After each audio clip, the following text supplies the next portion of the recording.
Are you feeling crushed by an almost suffocating weight of uncertainty? Perhaps it's the relentless march of daily worries, the subtle erosion of peace by global headlines, or that gnawing internal question about what tomorrow holds. Is your spirit often paralyzed by a fear that whispers doubts, that paints worst-case scenarios across your mental landscape, leaving you stagnant and overwhelmed? Or maybe it's the sheer cacophony of the world, that ceaseless, buzzing noise of demands, expectations, and constant digital chatter that leaves your soul feeling breathless, your inner voice drowned out. You're searching, aren't you, for a quietude, a profound stillness that seems almost mythical in our restless age. You long for a safe haven, a sanctuary not built with bricks and mortar, but forged in the very core of your being, a place where genuine rest and deep security can be found. Most people, tragically, don't even know how to begin to access such a profound inner peace, believing it to be an unattainable luxury in their fast-paced lives. But what if I told you that this very quietude, this unshakable peace, is not only within reach but has been outlined for us, a sacred blueprint for thousands of years? What if the answers to overcoming the very anxieties that plague our modern hearts are not new, complex psychological theories, but timeless wisdom hidden in plain sight? Here's a truth you might find surprising. Forget what you might think you already know, or what you've casually heard about Psalm 27. This isn't just another beautiful verse to be recited when you need a moment of fleeting comfort, a gentle lullaby for a troubled mind that offers temporary relief before the storm inevitably gathers again. No, this sacred text, forged in the crucible of real-life fear and profound trust, is something far more potent, far more active than a simple balm. This psalm, in its raw, honest declaration, is a profound manual for spiritual warfare, a strategic guide designed to equip your heart and mind for the battles you face daily. It's a practical blueprint for cultivating an unwavering serenity, a rock-solid inner stability that defies external chaos, written by someone who intimately understood the feeling of being hunted, surrounded, and deeply afraid. Imagine having a battle plan for your soul, handed down through generations, still vibrating with the same power it held when it was first penned. It carries a relevance so shockingly potent for your life right now, in this moment, amidst your specific struggles, that it will feel as if it was written specifically for you. It speaks directly to the core human experience of vulnerability and the yearning for divine protection. In our journey together through this powerful and often misunderstood psalm, we are not simply going to dissect ancient words. We are going to unlock living truths, principles that breathe life into weary bones and courage into faltering spirits. We will uncover how this divine declaration isn't just poetry, but an active force that can become your impenetrable shield against the darts of doubt, your guiding light through the darkest valleys, and your unyielding anchor when the storms of life threaten to capsize your very being. This journey will show you how to transform crippling fear into an audacious faith, how to transmute relentless anxiety into an abiding, transcendent peace that truly passes all understanding. Prepare yourself, truly prepare your heart and mind for a perspective shift so profound that it will begin to reshape your internal landscape. This isn't about acquiring new information as much as it is about activating ancient wisdom, knowledge that will empower you from deep within your spirit. It's about recognizing the divine spark, the inherent strength placed within you by your Creator, waiting for just such a moment to ignite. So stay with me, because every single minute we spend exploring this profound psalm will not merely add to your knowledge. It will unveil a deeper, more profound power that already resides within you, a divine potential that is simply waiting to be fully awakened, fully embraced, and fully lived out in your daily walk. This is a journey to find your true spiritual footing, a journey to discover the unshakable ground upon which your soul can stand. Now, having opened ourselves to the possibility of an unshakable peace, let's dive into the first profound declaration of Psalm 27, a truth so foundational it must be understood before anything else can truly settle in our spirits. The psalmist begins by boldly proclaiming, "The Lord is my light and my salvation, whom shall I fear? The Lord is the stronghold of my life, of whom shall I be afraid? When the wicked advance against me to devour me, it is my enemies and my foes who stumble and fall. Here, my friend, we find the rebel light, a beacon that shines not just despite the darkness, but actively dispelling it, revealing its true nature, and illuminating the path forward. This isn't just a poetic phrase, it's a living, breathing reality for those who choose to walk in it. Think for a moment about your own life, about the hidden adversaries that subtly, yet powerfully, undermine your peace. These aren't always flesh and blood enemies. In our complex, demanding world, the true enemies often lurk unseen, insidious, within the very fabric of our thoughts and emotions. They are the constant hum of anxiety that never quite fades, the insidious whispers of doubt that tell you you're not enough, the crushing weight of comparison fostered by curated online lives, or the sheer, overwhelming deluge of information that paralyzes your decision-making. These are the modern wicked that advance against us, seeking to devour our joy, our purpose, and our very sense of self. What happens then, when this light, the very light of the Lord, breaks through? It's not about magically having no fear at all, because fear is a natural human emotion. It's about what happens when the light arrives, when this divine illumination shines directly upon those invisible enemies, stripping away their power to terrorize and deceive. This light is first and foremost revelation. It's the clarity that only God's presence can bring, illuminating the insidious emotional and mental traps that have held you captive, perhaps for years. Imagine walking through a pitch-black room, bumping into furniture, stumbling over unseen obstacles. You are filled with trepidation, uncertainty, a constant low-level fear. But then, a powerful light switch is flicked. Suddenly you see everything: the layout of the room, the obstacles, and most importantly, the clear path to navigate. That's what the Lord as your light does. He exposes the lies that have kept you bound, reveals the true source of your anxieties, and shows you the way out of the mental mazes you might have built for yourself. This divine light isn't merely intellectual understanding. It's a deep spiritual discernment that cuts through confusion, bringing a profound sense of aha, where there was once only bewilderment. It's an internal compass suddenly aligned to true north, regardless of how chaotic the external storms may rage. And then, salvation. When the psalmist declares, "The Lord is my salvation," he's speaking of something far more expansive than merely salvation from eternal condemnation, vital as that is. Here he speaks of a holistic deliverance, a liberation from the very paralysis of fear that keeps you from moving forward, from the indecision that stifles your potential, from the inertia that traps you in cycles of stagnation. This is salvation in the here and now. Salvation from the anxiety that steals your sleep, from the self-doubt that silences your voice, from the overwhelming sense that you are utterly alone in your struggles. It is a daily rescue from the heavy burdens that threaten to crush your spirit. When God is your salvation, it means you are not left to fend for yourself against the onslaught of internal and external pressures. You have a deliverer, a rescuer who intervenes, not always by removing the challenge, but by empowering you to face it within strength not your own. This is the difference between trying to outrun a shadow and simply walking into the light where shadows cease to exist. So when the psalmist confidently asks, "Whom shall I fear? And of whom shall I be afraid?" it's not an expression of bravado, but a deep, settled conviction. It's the confidence of someone who knows their protector. If the very source of all light, all strength, all salvation is on your side, what earthly or spiritual force can truly stand against you? This declaration forms the foundation of an unshakable confidence that is not born of self-reliance, but of divine reliance. It's a powerful psychological shift. You move from feeling like a victim of circumstances to an agent of faith, sheltered and empowered by the highest authority. The host and the guerra, the advancing armies and the fierce battles, are incredibly real in our lives. Whether they manifest as professional setbacks, relational conflicts, health challenges, or deep spiritual attacks, this psalm offers a profound strategy for these daily confrontations. When the wicked advance against me to devour me, it is my enemies and my foes who stumble and fall.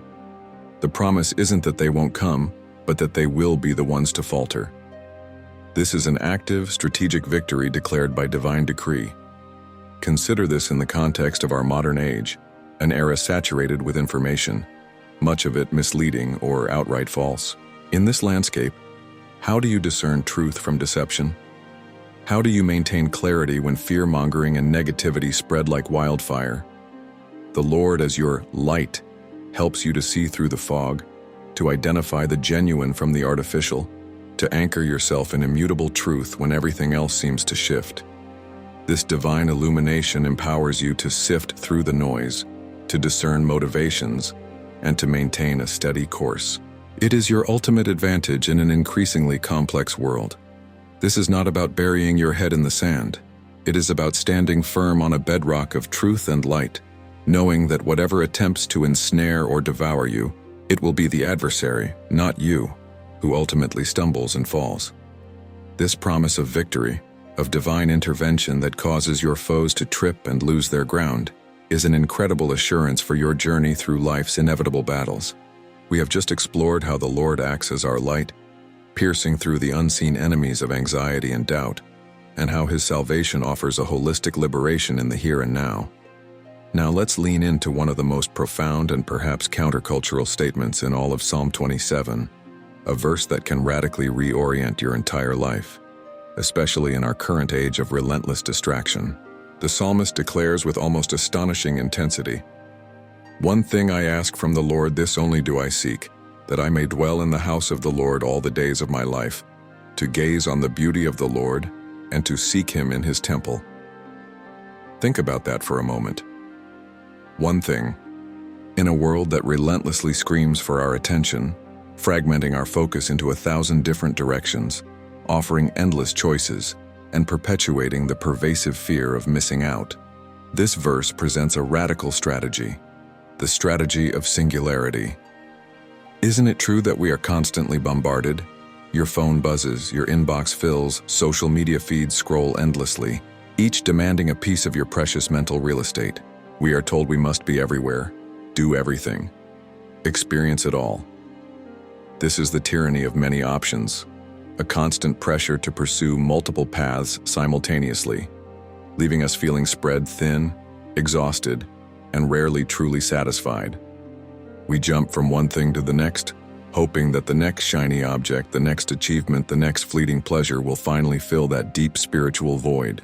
But this verse, this timeless wisdom, offers a revolutionary freedom, the freedom that comes from simplifying, from choosing one supreme desire above all others.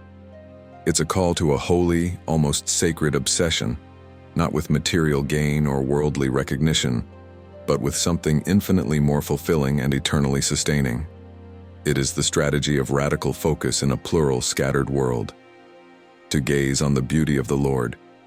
What kind of beauty is the psalmist speaking of here? This isn't merely an aesthetic beauty like a breathtaking sunset or a majestic mountain range, though God's creation certainly reflects His glory.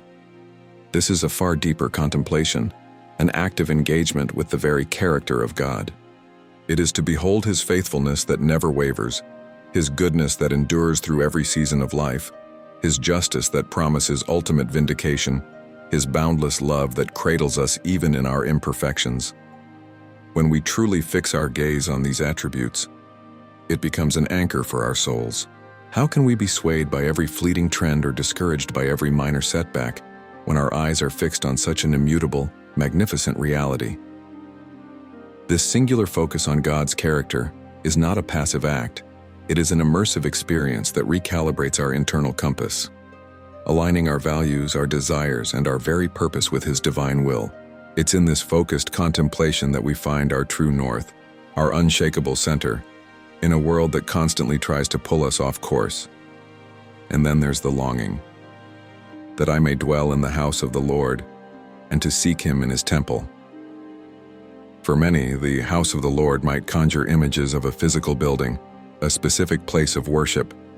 And while communal worship is vital, the deeper, more profound truth embedded here is about the temple as a state of spirit, a sacred space built not with human hands, but within your very being. It's about cultivating a continuous conscious awareness of God's presence, making your own heart a sanctuary where He dwells. Imagine carrying this sacred space with you, a portable refuge accessible at any moment, regardless of your physical location or circumstances. This means you don't need to wait for a Sunday service or a quiet retreat to connect with the divine. You carry your temple within you. In the midst of a bustling city, a challenging conversation, or even a moment of solitude, you can retreat into this inner sanctuary, this dwelling place where you commune with the Most High, where His peace is readily available. So how do we cultivate this one thing in our busy, often chaotic daily lives? This is the practical application of this profound truth. It's about simplifying what often feels impossibly complex and focusing on what is truly essential. It's about intentionally carving out moments, not just minutes, to silence the external noise and listen to the internal promptings of the Spirit. This might look like beginning your day with dedicated quiet time, meditating on a single verse, or simply acknowledging God's presence in every small act. A moment of gratitude for a cup of coffee, a conscious breath, a silent prayer as you walk. It's about recognizing that every moment, every mundane task can be offered as an act of worship, transforming the ordinary into the sacred. This cultivation of a singular, supreme desire doesn't mean neglecting your responsibilities or withdrawing from the world. Instead, it means approaching all of life from a place of divine centeredness, allowing this one thing to inform and elevate everything else you do. It means allowing God to be the foundation upon which your entire life is built, simplifying the decision-making process by asking, does this align with my primary pursuit, which is to dwell in His presence and behold His beauty? This radical focus, this holy obsession, ultimately leads not to scarcity, but to abundant freedom and a deep, lasting peace. Our exploration of Psalm 27 has led us from recognizing the Lord as our all-illuminating light and holistic salvation to embracing the radical singularity of seeking His presence above all else. Now we arrive at an even more intimate and profoundly practical truth, one that fundamentally transforms how we navigate the chaos of everyday life. The psalmist writes, "For in the day of trouble He will keep me safe in His dwelling. He will hide me in the shelter of His sacred tent and set me high upon a rock. Then my head will be exalted above the enemies who surround me. At His tabernacle will I sacrifice with shouts of joy. I will sing and make music to the Lord." This isn't just about God protecting you from something. It's about God building an impenetrable refuge within you, a sanctuary that you can literally carry wherever you go. This concept is your secret hiding place, your mobile sanctuary, transforming you into a living monument of divine resilience. Think about the imagery. He speaks of a dwelling, a sacred tent, and being set high upon a rock. These are powerful symbols of protection. A tent, a sacred tent, suggests intimacy, closeness, a personal shelter. It's not a grand, imposing fortress at a distance, but a personal, secure space right there with you. And a rock? That's stability, an unshakable foundation, elevated above the surrounding dangers. What does this mean for us today? Living in a world where physical threats are often less overt than the constant deluge of information, the pressures of performance, the subtle but corrosive forces of anxiety and loneliness? It means that God isn't merely providing an external shield. He is actively integrating this protection into the very fabric of your being, making it a part of your identity. You become the shelter because His presence becomes your very core. This is a divine protection so profound it molds you into the very embodiment of what you seek: safety, peace, and an unyielding strength. It's an internal fortress, a spiritual bunker that you carry within your soul, always accessible, always present. This idea leads us directly to the profound imagery of, "Then my head will be exalted above the enemies who surround me." This isn't an invitation to arrogance, not a license for prideful boasting. Rather, it's a declaration of divine dignity and authority that becomes yours through His presence. When God lifts your head, it's not because you are suddenly superior to others, but because your perspective has shifted. You are able to look over the immediate threats, above the surrounding noise, seeing them from a vantage point of heavenly security. It's the posture of one who knows with absolute certainty that their help, their deliverance comes from a source infinitely greater than any earthly challenge. Imagine standing firm amidst a swirling storm, not just enduring it, but with your gaze fixed, your spirit unbowed. This is the inner peace that allows you to face adversity with a quiet confidence, knowing that the ultimate outcome is secure, not because of your own strength, but because of the one who holds you firm. This lifted head is an outward manifestation of an inner conviction, a spiritual backbone that refuses to slouch under the weight of fear or despair. It signals to your own soul and to the world that you are not defeated, you are not vulnerable, but rather established on a foundation that cannot be moved. And what flows from this place of secure, lifted dignity? The psalmist says, "At his tabernacle will I sacrifice with shouts of joy. I will sing and make music to the Lord." How this is one of the most counterintuitive yet deeply liberating truths of spiritual warfare. How can you offer shouts of joy when you are still in the day of trouble, surrounded by enemies? This is not about suppressing your pain or denying your struggle. It's about choosing gratitude and praise as active spiritual weapons, a conscious declaration of faith that transcends your immediate feelings. Joy in this context becomes a deliberate act of worship, a defiant affirmation of God's sovereignty even when circumstances scream otherwise.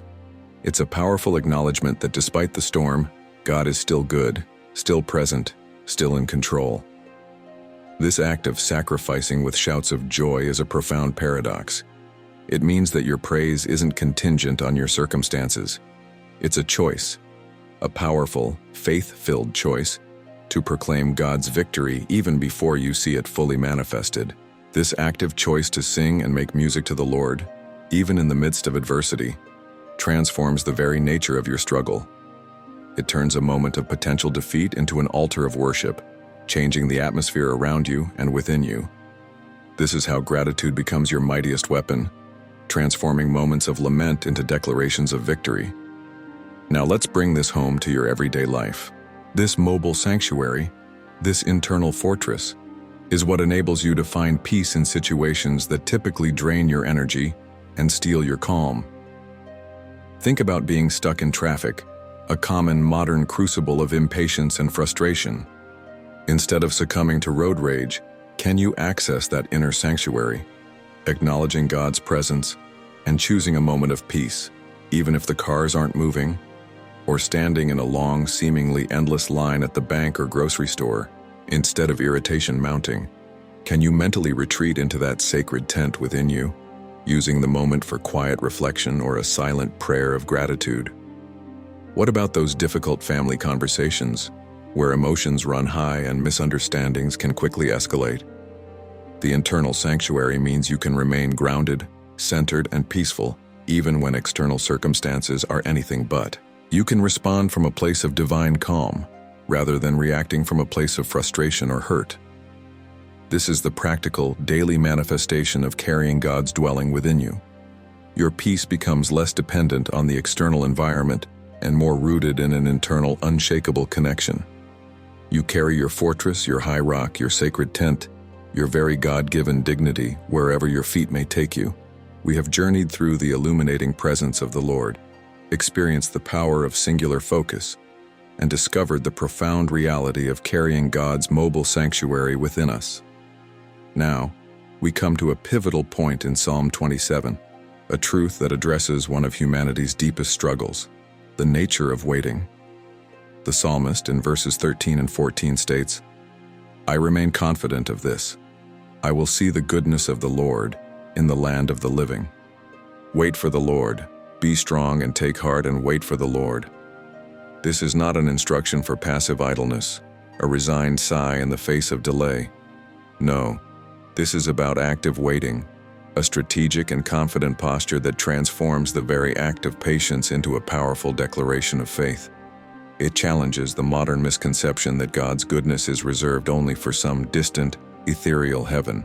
Instead, it promises that you, yes you, will see His goodness manifest right here, right now, in the land of the living. Consider for a moment the relentless current of our world, propelled by the insatiable craving for instant gratification. We live in an age where information is immediate, communication is instantaneous, and desires are expected to be fulfilled at the speed of a click. This cultural conditioning breeds a profound impatience, a deep discomfort with any form of delay. When something takes time, When an answer isn't immediately apparent, or when a prayer seems to linger unanswered, we are conditioned to believe something is wrong. We are prone to anxiety, frustration, and even despair, because our internal clocks are set to a tempo the universe simply cannot match. This constant pursuit of instant solutions often blinds us to the subtle, powerful workings of God's timing, causing us to miss the profound lessons and the quiet grace that only a period of patient waiting can reveal. Here, the psalm offers us an antidote, a spiritual superpower for the modern believer: patience. Not a passive surrender, but an active, strategic engagement with the process of divine timing. The command to wait for the Lord is immediately followed by an empowering directive. Be strong and take heart. This isn't a contradiction, it's a clarification. True waiting is not the absence of action, but a particular kind of action. It is a waiting rooted in strength and courage. It suggests that the period of waiting itself is a crucial training ground, a spiritual gymnasium where your inner muscles of fortitude and resilience are developed. It's in these moments of seemingly suspended animation, when you feel you can do nothing else but wait, that God is often doing His deepest work within you. He is refining your character, solidifying your trust, and strengthening your resolve.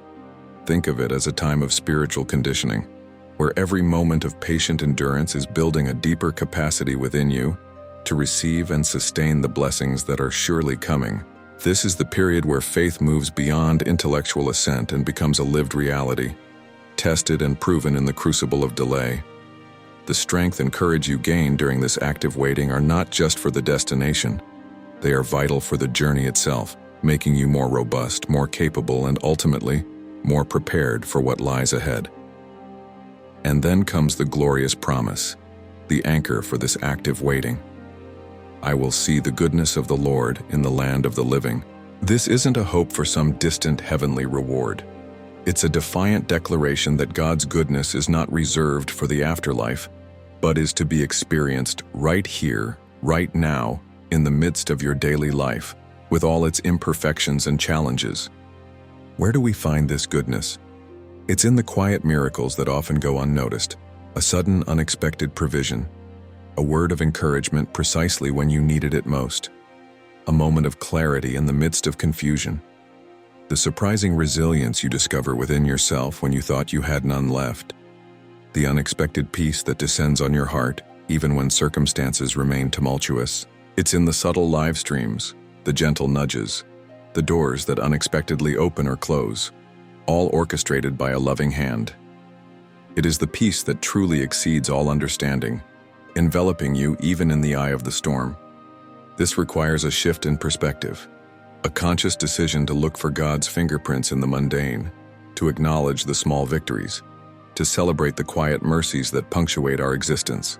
It's about cultivating an awareness that prevents us from becoming so fixated on what is missing that we fail to see what has already been provided, or what is being built right before our eyes. So, how do we cultivate this active waiting in a way that allows us to manifest and truly see God's goodness today? One powerful exercise is to begin a goodness journal or a gratitude practice. Take a few moments each day to specifically write down or reflect upon instances, no matter how small, where you witnessed God's kindness, His provision, His presence, or His unexpected grace. This simple act trains your mind to look for the divine in the details, shifting your focus from lack to abundance, from fear to faith.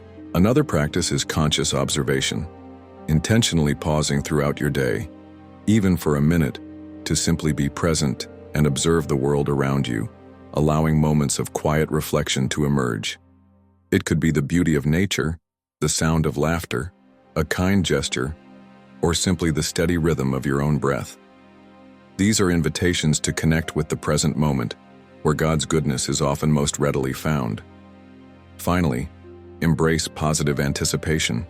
Instead of dwelling on what might go wrong, intentionally anticipate God's goodness in your day. Approach challenges not with dread, but with the quiet expectation that God will work all things together for your good, and that His hand is guiding you. This is not naive optimism, but a profound spiritual discipline rooted in the assurance of His character. It is about aligning your internal posture with the divine promise, knowing that the God who sees you, loves you, and is actively working on your behalf will indeed reveal his goodness to you, right here in the land of the living. This confident, active waiting transforms your present and shapes your future with an unshakable hope. We've walked a profound journey together through the timeless wisdom of Psalm 27, a journey that began by confronting the raw anxieties and overwhelming noise of our modern existence. We opened ourselves to the rebel light, understanding that the Lord is not just a distant source of comfort, but an active, dispelling force against the subtle, insidious enemies that seek to consume our peace. The anxieties, the doubts, the comparisons, the information overload that can paralyze our spirits. This light, we discovered, is revelation and holistic salvation, allowing us to ask with genuine conviction, "Whom shall I fear?"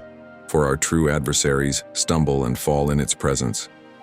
Then, we delved into the profound power of the sacred obsession, the radical call to a singular focus in a world designed for endless distraction. In a culture saturated with FOMO, the fear of missing out, and the tyranny of too many choices, the psalmist's "One thing I ask from the Lord, this only do I seek," becomes a revolutionary act of spiritual discipline. We learned that gazing on the beauty of the Lord is not merely an aesthetic appreciation, but a deep, anchoring contemplation of his unchanging character, allowing us to build an inner temple that simplifies our desires and brings unparalleled peace amidst the pluralism of life. From there, our path led us to the reality of the mobile sanctuary, the incredible truth that God doesn't just protect us from trouble, but builds an unshakable refuge within us. The images of his dwelling, his sacred tent, and being set high upon a rock taught us that this divine protection transforms us into living monuments of resilience. Our head is lifted, not in arrogance, but in the dignity of one who knows where their help comes from, and we discovered how shouts of joy and grateful praise become powerful weapons, even when trouble still surrounds us. This profound truth allows us to carry our peace with us, making us tranquil even in the most tumultuous of environments, from the frustrating traffic jam to the trying family conversation. And finally, we embraced the profound wisdom of active waiting, recognizing that wait for the Lord, be strong and take heart and wait for the Lord is not a passive resignation, but a dynamic, strategic posture of faith. In an age demanding instant gratification, we found that true patience, coupled with strength and courage, is a spiritual superpower.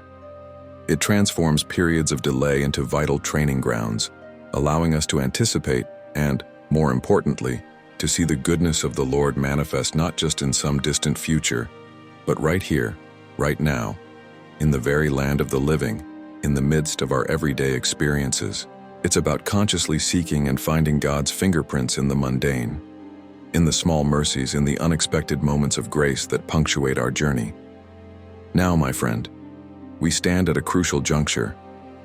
This journey through Psalm 27 isn't meant to be just another piece of information to be intellectually filed away. This is not about passive listening. It's an invitation to a transformed life. This is a call for application, for activation. These aren't just ancient verses, they are living truths, breathing instructions for how to navigate your unique path with unwavering confidence. So I want to ask you personally, from the depths of your spirit, which of these powerful truths, this rebel light, this sacred obsession, this mobile sanctuary, or this active waiting, resonated most deeply with your heart today? Which one feels like the divine whisper, the specific strategy, the immediate next step for your life, for your current challenges? Perhaps it's the need to acknowledge God's light as the ultimate truth amidst confusing narratives. Maybe it's the liberation found in simplifying your deepest desires to that one thing. Or could it be the comfort of knowing you carry your sanctuary with you, a source of peace always at hand? And for many, it might be the profound empowerment that comes from learning to wait actively, confidently expecting God's goodness even when the full picture isn't yet clear. Choose one. Don't try to master them all at once. Pick the truth that speaks loudest to your soul right now, and commit to embracing it, to applying it, to living it out in the coming days. This psalm, as you now see, is not just a reading. It is a profound blueprint for a life anchored in divine trust. a life of unshakable confidence that is available to you, right here, right now. If this exploration of Psalm 27 has indeed ignited a flicker of hope, or even a roaring flame within your heart, if it has provided clarity where there was confusion, or strength where there was weakness, then I invite you to share that light. Your engagement is a powerful testimony, a ripple effect that extends far beyond your screen. So please, if this message has resonated, if it has stirred something within you, let us know. Leave your comment below. Share which phrase, which insight, which moment most deeply impacted you. Let your voice be part of this growing community of faith and courage. And if you feel led, give this video a gentle tap on the like button. Consider subscribing to our channel, becoming part of a journey where we continue to uncover transforming truths, because by doing so, you help spread this message of hope and resilience to others who are desperately searching for answers, perhaps just like you were at the beginning of this very video. Your simple act becomes a vital contribution to a larger mission, guiding more souls toward the profound peace found in God's unwavering presence. Now, as we conclude this profound time together, I want to leave you with a blessing, a prayer that these ancient truths will sink deep into the soil of your spirit and bear abundant fruit. May the light of the Lord continue to pierce through every shadow in your path, illuminating your way with clarity and purpose. May His presence be your constant refuge, your secure sanctuary, always within reach, always a source of peace, no matter where life takes you. And may you, my dear friend, witness with your own eyes day by day the abundant goodness of God manifesting in every corner of your life. Here in the land of the living, be strong, take courage, and wait for the Lord, for He is faithful. The peace of God, which transcends all understanding, guard your heart and your mind in Christ Jesus. Amen.